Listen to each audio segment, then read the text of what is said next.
The real answer is you make the protocol do the work. You can't trust people, but you can trust code, or at least you can trust code more. In an hour-long talk as a virtual guest at Camp Decrypt in Napa, California, Edward Snowden, the famed computer intelligence consultant, gave his take on the state of Bitcoin, Ethereum, and crypto in general, primarily from a privacy perspective. And in this regard, in Snowden's opinion, crypto as a whole is moving in the wrong direction. Snowden expressed his concern that a few centralized players, such as Coinbase, will give to the regulators, and once that happens, it's over. Don't trust, verify is the Bitcoin mantra. But from Snowden's perspective, although he has a love for Bitcoin, Snowden was critical of Bitcoin and its lack of anonymity on transactions. He fears that the mass adoption and onboarding process of billions of people to use crypto will kill the spirit and purpose of crypto, similar to that of the original web. In the end, the regulators will have their CBDC, and the major centralized players will have KYC and start scanning your face in order to buy. But before we listen to Snowden, if you're new to the channel or not subscribed, make sure you subscribe as we put out daily content to keep you updated on the current market and news. The challenge here is everybody knows who is technically involved in this, that Bitcoin is really bad on privacy. I think the only people who do it worse actually are Ethereum. And that's because they use the account-based model as opposed to the address-based model. But a lot of people only use like one account. So they see it's like as if you were using Bitcoin, you were just reusing the same wallet. You get this giant history cruft that just follows you wherever, and then you create all these chain explorers, and then people see every smart contract you've interacted with on Ethereum, and it's problematic. Bitcoin suffers from the same thing, but at least largely because there's not as much contract-based activity on Bitcoin. They only see, address A sends to address B and so on. They follow it out. They chart it. They see where it splits on the chain, and then they try to go where it goes back to a common node, or they track spends, or they go where it goes through KYC gateways. And, they find out it with the tools that I had at the NSA in like 2013. Tracking Bitcoin transactions would have been very, very easy. And this is why, even though I used Bitcoin to rent the servers that I used for communicating with journalists and passing, massive archive files over the internet anonymously, I was using Tor. I was using sort of mixing services. I was trying to basically do anything that would buy time. It wasn't that I thought the NSA wouldn't be able to follow the trail. It was that, I'd have to go to this guy, and then I'd get routed over to the office, and then they wait on it because they had other things to do. And it wasn't until there would be a sustained effort that they would be able to do this. And by then, I would have already contacted the journalists, so the door would be closed. Normal Bitcoin users don't have that level of awareness. They don't understand the network flows. They don't understand simply your IP address sending, this transaction to this node that then passes it on. All of that leaves a history that is largely being recorded. There are ways on Bitcoin that they can improve this, and that are like coin join transactions and the whole join market thing, which are great, but they're way too technical for average people. We see some wallet providers who are trying to build in their own mixers, and that's great. It's an improvement, but it's really not enough. You have to have this stuff in the protocol. It has to happen on chain. And that's where you see things like, Monero is great. I use Monero, right? People think I'm like a super Monero hater, and no, they've got a couple super toxic people in their community. And there were some bad design decisions like a million years ago. And it's not perfect, right? But what is? Zcash has its own flaws too. And then Zcash, it's also great, but, for a lot of people, they're not using the shielded transactions, or at least they weren't using the shielded transactions. Now it's getting easier. They've got mobile clients that will you'll do a transparent transaction, and then it'll roll you over to a shielded transaction automatically. And these things are great. This is what we need, though. We need people to be able to transact on chain at any time and effortlessly without their awareness, the same way that when you connect to, Gmail through a web browser, it's using HTTPS. You should have levels of privacy protection baked into the protocol.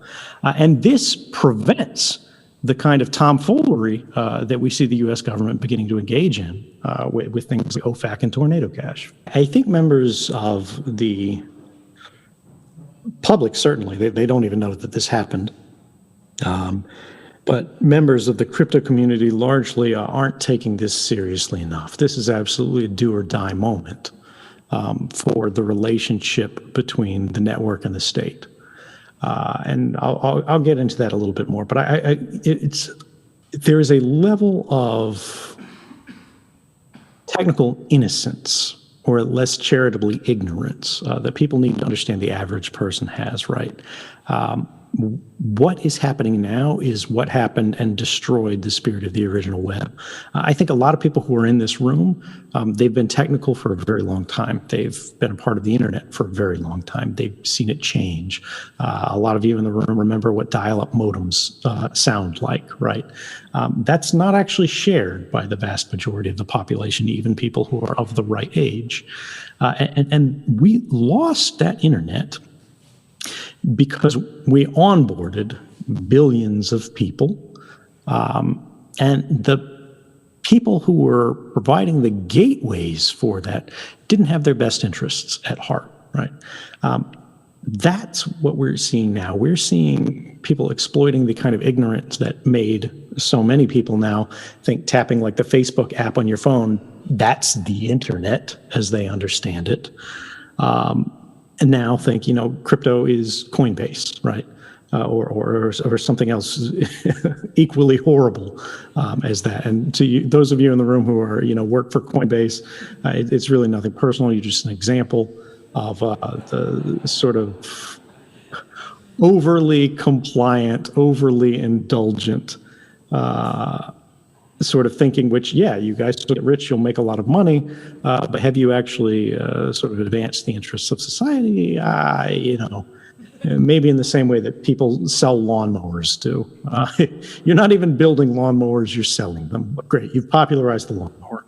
Lawnmowers are important, they're valuable, right? But when I go and buy a lawnmower, nobody asks for me to hold up my passport and scan my face. And the fact that you guys go along with that is frankly toxic and embarrassing. The big players will become the sizable entities in the field. We know that works. That's simply sort of efficiencies of scale. It's going to happen here. My plea to those of you who are in that sort of big end of the pool is, if you're going to cave strategically. Leave space for the protocol and for the sort of values that we're all supposed to be representing here, to make sure that, the government wants to do something and they can layer some law on you because you're big and you've got 10 million employees and they can all come and arrest you. But make sure that, if you are a stub and you have to check passports and you have to identify wallets to go, one hop out, you understand and you structure your systems in such a way, and everyone understands that that's fine. But as soon as somebody goes one more hop out to the second hop, they move to the other wallet, your trail goes cold. And when it comes back into your exchange, you have to ask people what their purposes are. They declare this, whatever, but you really have no way of checking it. And you don't want to be in a position where you can check that. Because really, that's not your role in society, even if the government says it is.